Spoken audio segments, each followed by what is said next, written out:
નમસ્કાર, આપ જોઈ રહ્યા છો મુદ્દો વાયરલ છે અને હું છું આપની સાથે હેતવી। લોકશાહીના પર્વમાં ઘરના છોકરા પરણાવતા હોય તેવો માહોલ જોવા મળતો હોય છે। બસ ખાલી ઢોલ ઢબુકવા જોઈએ, પછી પગ તો આપોઆપ કામ કરવા લાગે। ક્યાંક મત મેળવવા માટે પ્રયાસ તો ક્યાંક વધુ મતદાન માટે પ્રયાસ। જી હા, પંચમહાલમાં તો વેપારીઓએ 7મીએ મતદાન પર 7% ડિસ્કાઉન્ટની જાહેરાત નાખી દીધી છે।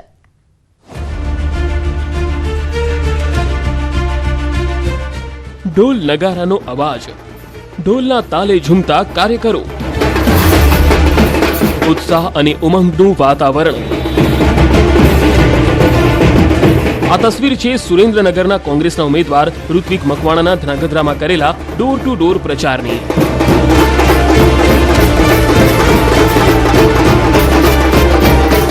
અહીં માત્ર કોંગ્રેસના જ કાર્યકર્તાઓ નહીં, પરંતુ આપના કાર્યકરો પણ પ્રચારમાં જોડાયા હતા।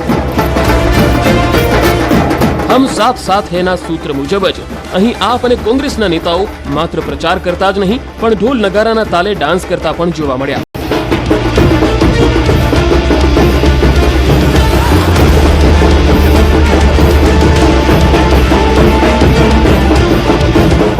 એક તરફ સ્થાનિકોનું અભિવાદન ઝીલવામાં આવી રહ્યું હતું, બીજી તરફ કાર્યકર્તાઓ દ્વારા ઢોલીઓ પર નોટનો વરસાદ કરવામાં આવી રહ્યો હતો।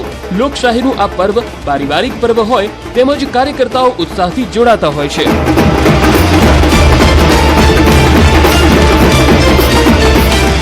આ તો વાત થઈ સુરેન્દ્રનગરની, પણ વડોદરાની આ તસવીર જુઓ। જુઓ વડોદરાના ભાજપના ઉમેદવાર હેમાંગભાઈના ગરબા।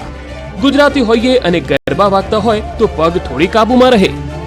ગરબાના ગીતથી પગ આપોઆપ જ ગરબા રમવા લાગે। વડોદરાના સનફાર્મ રોડ પર આયોજિત એક ધાર્મિક કાર્યક્રમમાં પ્રચાર માટે પહોંચેલા હેમાંગભાઈએ પણ ગરબે ઘૂમી લોકોના મન જીતવાનો પ્રયાસ કર્યો। વડોદરાના નાગરવાડા વિસ્તારમાં ઉભેલી આ વાન સૌ કોઈનું ધ્યાન ખેંચી રહી છે। ક્રમ નંબર 5, નિશાન બેટરી। ઉમેદવારનું નામ તપનદાસ ગુપ્તા। વાનને જ બનાવી દીધી છે પ્રચાર વાન। વાન પર લગાવેલા પોસ્ટર સૌ કોઈનું ધ્યાન ખેંચે છે।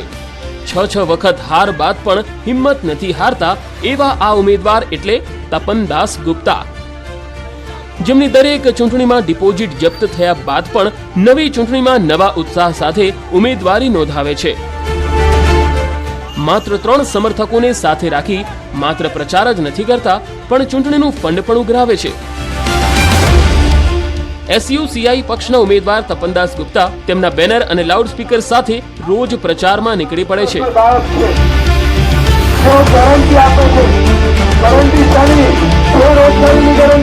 અને તેમને મત આપવા માટે લોકોને અપીલ કરે છે અને ચૂંટણી જીતવા સંઘર્ષ કરે છે।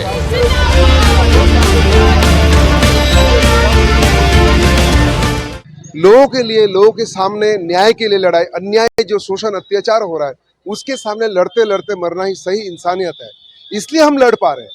हर चुनाव में हम उतर रहे हैं। हर चुनाव में उतर रहे किस बात को लेकर? हर बार हमने ये कहा, 2004 से लेकर आज तक एक ही बात कहे कि अन्याय के सामने पूंजीपति पार्टियों की जो लोक विरोधी नीतियां होती है उसके खिलाफ जनता के संगठित आंदोलन को बुलंद बनाना है। इसलिए हम अपील क्या करते हैं कि चुनाव को जन आंदोलन के हथियार में बदले। તપનદાસના સમર્થકો પણ તેમના વખાણ કરતા થાકતા નથી, જેમના સંઘર્ષશીલ સ્વભાવને તેમનો આગવો ગુણ ગણાવે છે। कई सारे प्रश्नों को लेकर मैंने तपन भाई को संघर्ष करते हुए देखा है, तो हमारे लिए तो बहुत प्रेरणा का स्रोत है तपन भाई कि उम्मीदवार तो बहुत बात की बात है, लेकिन एक इंसान कैसा होना चाहिए, तो एक संघर्षशील उम्मीदवार होना चाहिए कि जो लोगों के प्रश्नों को लेकर के आवाज़ उठा सके। और इन्हीं संघर्ष को लेकर के हम भी प्रेरणा लेते हैं, कोशिश करते हैं कि लोगों के जो अलग अलग पहलू है उसको लेकर के हम लोगों को संगठित करें, आंदोलन करें। और हमारा जो पार्टी है एसयूसीआई कम्युनिस्ट, तो यही कहता है कि चुनाव तो हर 5 साल में आते जाते रहेंगे, लेकिन अगर लोग जब तक लोगों की जो राजनीतिक चेतना अगर नहीं होगी तो जिस तरह से लोगों की जो नीतियां हर पार्टी की तरफ से आती जा रही है ऐसे ही आती रहेगी और लोग परेशान होते रहेंगे। 7મીએ મતદાન અને 7મીએ 7%નું ડિસ્કાઉન્ટ। મત આપ્યાનું નિશાન બતાવો અને 7% ડિસ્કાઉન્ટ મેળવો, તે પણ પંચમહાલ વેપારી એસોસિએશન દ્વારા કરવામાં આવી જાહેરાત। પંચમહાલના કલેક્ટર આશિષ કુમારે વેપારી એસોસિએશન સાથે એક બેઠક કરી હતી અને 7મી મેના રોજ મતદારો વધુ મતદાન કરે તે માટે ચર્ચા કરવામાં આવી। આ ચર્ચાના ભાગરૂપે વેપારીઓએ નક્કી કર્યું કે 7મી તારીખે મતદાન કરીને મત આપ્યાનું નિશાન બતાવનારને 7%નું ડિસ્કાઉન્ટ આપવામાં આવશે, જેમાં કેમિસ્ટ એસોસિએશન તરફથી મેકિંગ ચાર્જમાં, two wheelers association, Shehera doctors association તરફથી 7 તારીખે કન્સલ્ટિંગ ફી નહીં લેવા, વાસણ association Halol, hotel Neelkanth association Bansal supermarket, નગરપાલિકા ગોધરાની કુલ 704 દુકાનોમાં પણ 7% ડિસ્કાઉન્ટની જાહેરાત કરવામાં આવી. 7મી તારીખે જ્યારે ગુજરાતમાં લોકસભા માટે મતદાનનો દિવસ છે, એ સંદર્ભે સ્વીપની અલગ અલગ એક્ટિવિટી ચાલી રહી છે, જેનાથી આપણે મતદારોને જાગૃત કરીએ છીએ અને અપીલ કરીએ છીએ કે 7મી તારીખે પોતાનું મતાધિકારનો ઉપયોગ ફરજિયાતપણે કરે. એના જ ભાગરૂપે અલગ અલગ વેપારી એસોસિએશન્સને આપણે અપીલ કરી હતી કે 7મી તારીખે જ્યારે મતદાનનો દિવસ છે ત્યારે એને ત્યાં જે મતદાન કરીને નાગરિકો આવે એને અવસર ડિસ્કાઉન્ટ તરીકે 7% ડિસ્કાઉન્ટ આ લોકો આપે. કે 7 તારીખ છે તો આપણે 7% એના ઉપર દરેક વસ્તુ ઉપર ડિસ્કાઉન્ટ આપીએ. જો આપ એમાં સપોર્ટ કરતા હોય તો દરેક એસોસિએશને પંચમહાલ કલેક્ટરશ્રીને આ મતદાન વધે એના માટે તમામે એમને જાહેરાત કરી છે કે અમે દરેક વસ્તુ ઉપર 7 તારીખે જે પણ આવશે મતદાન કર્યા બાદ અને ટીકો બતાવશે એ લોકોને 7% ડિસ્કાઉન્ટ આપીશું. વસ્તુની ખરીદી પર 7% ડિસ્કાઉન્ટ જાહેર કરેલું છે, જે કલેક્ટર શ્રી દ્વારા અમને જણાવવામાં આવેલું અને અમે એમના નિર્ણયને સમર્થન આપ્યું છે. અને તેના સિવાય પણ અન્ય આપણે એસોસિએશનોએ પણ એમાં સમર્થન આપેલું છે. ક્યાંક મત મેળવવા માટે ડાન્સ અને ગરબા તો ક્યાંક વધુ મતદાન માટેની અપીલ. સૌ કોઈ વધુ મતદાન થાય તે માટે શક્ય તેટલા પ્રયત્નો કરી રહ્યા છે, પણ આ તમામ પ્રયાસને અંતે કેટલું મતદાન થશે અને કોને કેટલા મત મળશે તે પરિણામ બાદ જ ખબર પડશે. Bureau report, news 18 Gujarati. વર્ષ 2024ની લોકસભાની ચૂંટણીમાં ભારે લીડથી જીતવા માટે સી.આર. પાટીલ આકાશ પાતાળે કરી રહ્યા છે. રાજ્યભરમાં કાર્યકરોના સંમેલન કરી લીડ માટેનું ગણિત સમજાવી રહ્યા છે. આ સંમેલનમાં તેઓ ભારોભાર દુઃખ પણ વ્યક્ત કરી રહ્યા છે. આ દુઃખ એટલે 26 બેઠક હારવાનું દુઃખ. આખરે સી.આર. પાટીલે કઈ 26 બેઠકની હારનો વસવસો વ્યક્ત કર્યો?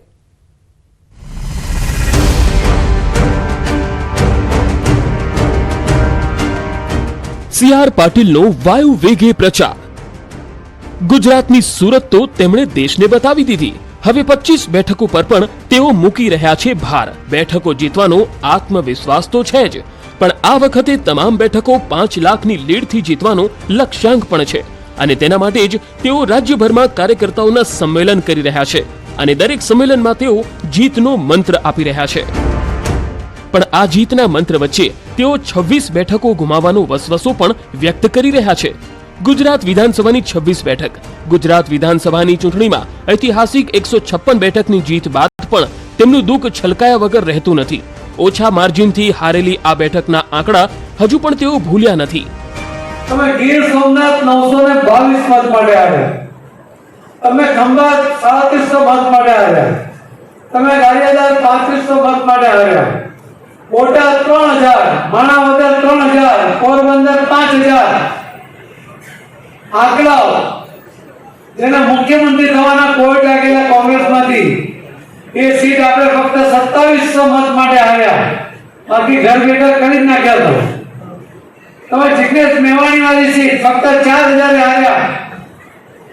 તમે દાતા 1400 મતે આવ્યા, દાતા 2000 મતે આવ્યા, ચાણસમાં 1400 મતે આવ્યા, ખેડબ્રહ્મમાં 1600 મતે આવ્યા. 5000 થી ઓછી લગભગ આપણે 20 સીટ આવી ગયા. આ 156 સીટ તો જીત્યા, પણ 20 જીતી જાત તો. ભરૂચમાં આયોજિત સંમેલનમાં વિપક્ષ પર આકરા પ્રહાર કરતાની સાથે જ કોંગ્રેસ અને આપની આડકતરી રીતે જપ્ત થયેલી ડિપોઝિટના આંકડા આપ્યા. જાણે ગુજરાત માથે લીધું તો ગોળી બામણીનો ખેતર હોય ને એવી રીતે એમ કહેતા કે અમે તો સરકાર બનાવી દઈશું. ગુજરાતની આ પ્રજા ભારતીય જનતા પાર્ટી સાથે આદરણીય પ્રધાનમંત્રી નરેન્દ્રભાઈ મોદી સાહેબ સાથે એવી રીતે જોડાઈ છે કે 126 સીટ ઉપર આ પાર્ટીની ડિપોઝિટ જમા કરી દીધી. કેટલી સીટ પર? 126 સીટ પર આપની ડિપોઝિટ જમા થઈ. આ કોંગ્રેસની 44 સીટ પર ડિપોઝિટ જમા થઈ ગઈ અને છતાં આપણે 26 સીટ ગુમાવવાનો વારો આવ્યો. કેવું હાર્યા તમે? ગુજરાત વિધાનસભાની ચૂંટણીમાં જ્યારે 182 બેઠકો જીતવાનો લક્ષ્યાંક આપ્યો ત્યારે કાર્યકર્તાઓની પ્રતિક્રિયાઓ શું હતી તેનો પણ ઉલ્લેખ કરવાનું તેઓ ચૂક્યા નહીં. હું તો 182 કહેતો હતો. તમને બધાને હતો કે આ પ્રમુખ નવો આવ્યો છે, ઠોકમ ઠોક કરે છે, એવું લાગતો હતો ને? કેટલાક એવું લાગતો કે આ ભાઈ જાદુઈ લાકડી હશે, આમ ફેરવશે એટલે જીતી જઈશું. મારી પાસે જાદુઈ લાકડી નથી, પણ જાદુઈ લાકડો છે, લાકડો. એ લાકડાને તમે જાણો છો? એ લાકડો એટલે ભારતીય જનતા પાર્ટીના કાર્યકર્તા. આ તમારી તાકાત પર મેં તો 182 કહ્યું હતું. આટલું જ નહીં પણ વિધાનસભાની ચૂંટણીમાં આપ, કોંગ્રેસ અને ભાજપને કેટલા મત મળ્યા તેના આંકડા આપી 26 બેઠકો હારવાની કમનસીબી પણ વ્યક્ત કરી. આ પાર્ટીને 2022 ની અંદર કુલ 40 લાખ મત આખા ગુજરાતમાં મળ્યા. એક કોંગ્રેસ પાર્ટીને 80 લાખ મત મળ્યા. ભારતીય જનતા પાર્ટીને 1,68 લાખ મત મળ્યા. આ પાર્ટી કરતા 1,28 લાખની લીડ અને કોંગ્રેસ કરતા 88 લાખની વધારે લીડ. પણ છતાં આપણી નાની નાની ભૂલોને કારણે ફક્ત 3,05,000 મત માટે આપણે 26 સીટ હારી ગયા. 88 લાખની લીડ છે કોંગ્રેસ કરતા, પણ અલગ અલગ વિધાનસભામાં ફક્ત 3,05,000 મત ઓછા પડવાને કારણે 26 સીટ આપણે હારી જઈએ વિધાનસભાની. આપણી કમનસીબી ખરી કે નહીં? 26 બેઠકના દુઃખ સાથે ભરૂચના સંમેલનમાં તેમણે ચૈતર વસાવાની ડિપોઝિટ પણ જપ્ત થાય તે રીતે કામ કરવા આહવાન કર્યું. ભરૂચ લોકસભામાં આવતી વિધાનસભાની 7 બેઠકમાંથી 4 બેઠક પર આપની ડિપોઝિટ જપ્ત થઈ છે, ત્યારે લોકસભાની ચૂંટણીમાં પણ આ કામ પાર પાડવાની વાત કરી ચૈતર વસાવા પર પ્રહાર કર્યા. તમે 3% મત બીજા વધારે મારી ઓછા કરી દો. એ ભાઈ બહુ કુદરત કરે છે ને, એની ડિપોઝિટ જમા થઈ જાય. 16% મત એનાથી ઓછા મત મળે એટલે ડિપોઝિટ. દરેક પક્ષની જીત માટે તેમના કાર્યકર્તાઓ મહત્વના હોય છે, માટે જ CR પાટીલ મોટા કોઈ પ્રચાર કાર્યક્રમમાં ઓછા અને કાર્યકર્તાઓના સંમેલનમાં વધુ જોવા મળે છે અને દરેક સંમેલનમાં તેઓ વધુ લીડથી કેવી રીતે જીતી શકાય તેનું ગણિત કાર્યકર્તાઓને સમજાવતા જાય છે. CR પાટીલની આ મહેનત કેટલી રંગ લાવશે તે હવે પરિણામ બાદ જ ખબર પડશે. ભાવિન પટેલ, ન્યૂઝ 18 ગુજરાતી, ભરૂચ. રાજકોટમાં ભાજપના ઉમેદવાર પરસોત્તમ રૂપાલા પ્રચારમાં પોતાના અલગ અલગ અંદાજ માટે જાણીતા છે. એક સંમેલનમાં ખેડૂતોને પૂછેલા પ્રશ્નોના જવાબમાં એવી તો રમૂજ ફેલાઈ કે સંમેલનમાં હાજર સૌ કોઈ હસવા લાગ્યા.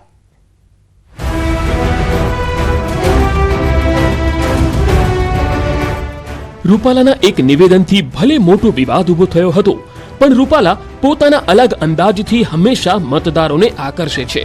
ગામઠી ભાષામાં તેમણે આપેલા દાખલાઓ અને તેના પાછળનો મર્મ પણ સમજવા જેવો હોય છે. લોકોને ભાજપને મત આપવા રૂપાલાએ ગામડામાં ચાલતા ચાંદલાના વ્યવહારનો દાખલો આપ્યો અને આ દાખલા થકી તેમણે જનતા પાસે માંગ્યા મત. આવો સાંભળો રૂપાલાજીનો ચાંદલા વ્યવહાર. આપણે ક્યાંકથી નોતરું આવ્યું હોય તો આપણે જમવા જતા હોય ગામમાં, તો આપણા વડીલો હોય ને આપણને કે પેલી નોટમાં જોતો જજે એને હું લખાયું છે, એવું છે કે નહીં? આની કોઈ અમારી બાજુ છે એટલે મેં કીધું. તો એ હોય જ બહેનોમાં હોય, વધાવવા જાય ત્યારે કે 2 રૂપિયાનો વધાવો હાલે છે, 2 લખાવવા પડે. એમાં આપણે ચાંદલો જેને લખાવ્યો હોય એને 51 લખાવ્યા હોય તો આપણે 11 લખાવી નવાય ન હોય ને. આપણે 51 લખાવવા પડે. સગવડ વધી હોય તો 100 લખાવાય, એ ફરી વખત આવે તો 100 લખાવાય. એ એકબીજાનો વ્યવહાર વધારવાની રીત છે. આ વ્યવહાર છે ને, તો અમે મોદી સાહેબે વ્યવહાર કરી દીધો સ્વાગજીભાઈ.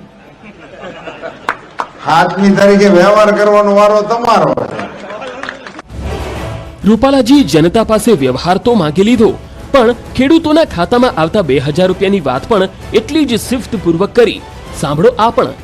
4 મહિને 2000 આવે, નો આવતા હોય હાથ ઊંચો કરો.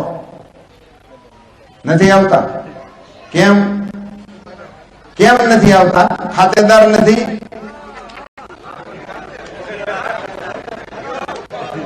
ખાતેદાર નથી એટલે વારસાઈમાં નામ નચડ્યું તમારા. એ સુધારવાની વાત છે, સુધારી લઈશું. એ વિગતે તમે અમને આપજો અને સુધારી લઈશું. અને એ તો એમના પિતાશ્રીનું નામ હશે તો એના એકાઉન્ટમાં આવતા હશે, એના એકાઉન્ટમાં, બાપુજીના એકાઉન્ટમાં આવતા હોય. પોરબંદરમાં મેર સમાજના કાર્યક્રમમાં રૂપાલાએ અર્જુન મોઢવાડિયા અંગે કહ્યું કે જ્યારથી કારકિર્દીની શરૂઆત કરી ત્યારથી છેલ્લી ચૂંટણી સુધી હું અને અર્જુનભાઈ સામસામે લડ્યા, પણ હવે અર્જુનભાઈ ભાજપમાં છે. મારી કારકિર્દીની કેરિયરથી શરૂ કરીને છેલ્લી ચૂંટણી સુધી અમે હામાં લડ્યા. અર્જુનભાઈ એટલે કોંગ્રેસ અને કોંગ્રેસ એટલે અર્જુનભાઈ. વાસ્તવમાં એવું હતું, અર્જુનભાઈ વગરની કોંગ્રેસમાં આવે લડવૈયો કોઈ નથી. એટલે એ અર્જુનભાઈ પણ ભારતીય જનતા પાર્ટીમાં જોડાણા અને એને માટે મહેર સમાજે એક રસ્તો બનાવ્યો. એને માટે પણ હું મહેર સમાજને ધન્યવાદ અને પોતાનો આગવો કાઠિયાવાડી લહેકો અને વાત કરવાની અલગ છટાના કારણે રૂપાલા જનતા વચ્ચે પ્રિય છે અને તેમના ભાષણની વાતો પણ જનતાને સીધી અસર કરે છે. 711 મત માટે નેતાજીએ જબરું જોખમ લીધું અને બોટમાં સવાર થઈને પહોંચ્યા મહીસાગરના રાઠવા બેટ પર. જુઓ નેતાજીનો આ અનોખો પ્રચાર.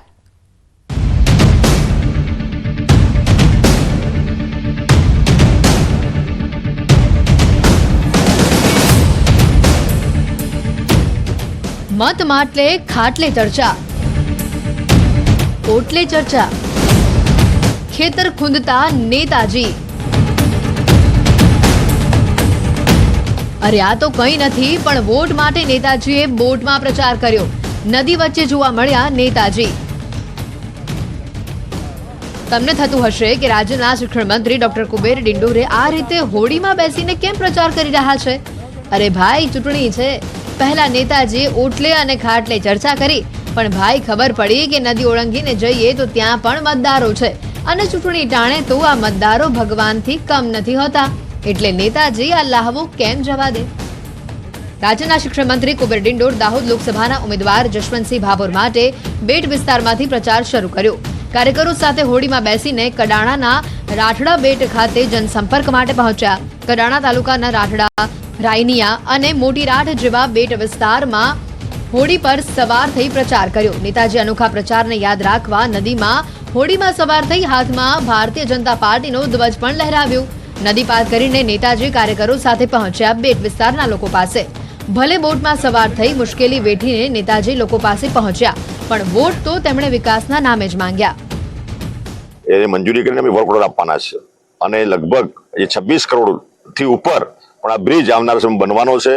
અને અંદરના જે અમારા 711 જેટલા અમારા મતદારો છે અને આમ તો લગભગ 1200 જેટલી વસ્તી છે, એ અંદરના ફળિયાને આનો લાભ આટલા આઝાદીના 50 વર્ષ પછી અમે અપાઈ શકશું. અને અમારા મોદી સાહેબનું સૂત્ર છે સૌનો સાથ, સૌનો વિકાસ, સૌનો પ્રયાસ ને સૌનો વિશ્વાસ.